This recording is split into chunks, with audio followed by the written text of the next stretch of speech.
A családom újabb kihívás elé állított, ezt a gyönyörű szép sportcipőt kell rendbe raknom, mert ez föltelem, hogy kinéz.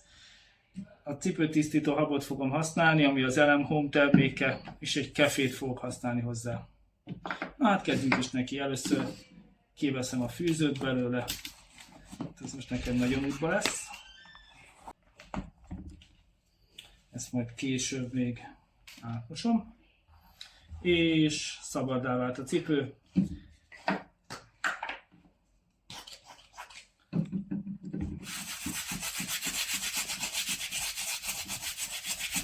Most meglátjuk, hogy hány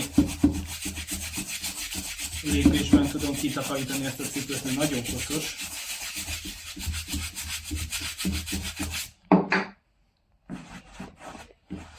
De egyelőre úgy néz ki, hogy megbirkózik vele a hab.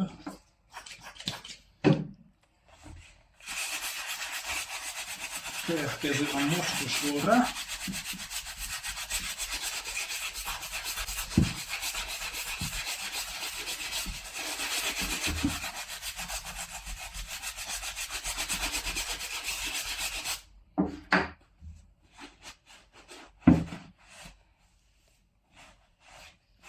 Na, hát ez meglepően jó haladunk.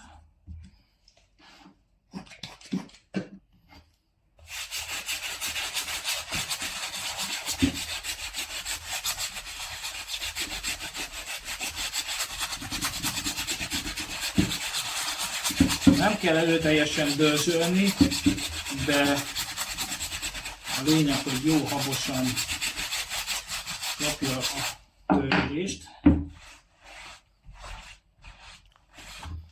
Szerintem ez magáért beszél, nem?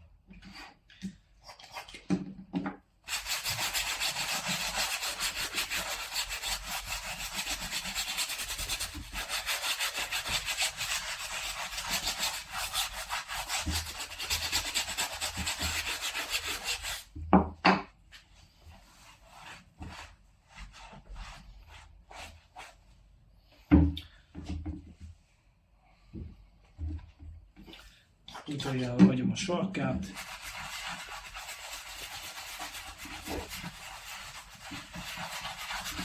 De már látom, hogy ez a koszos cipő ennek a cipőtisztítóhabnak nem kihívás. Hiszen meg is vagyok.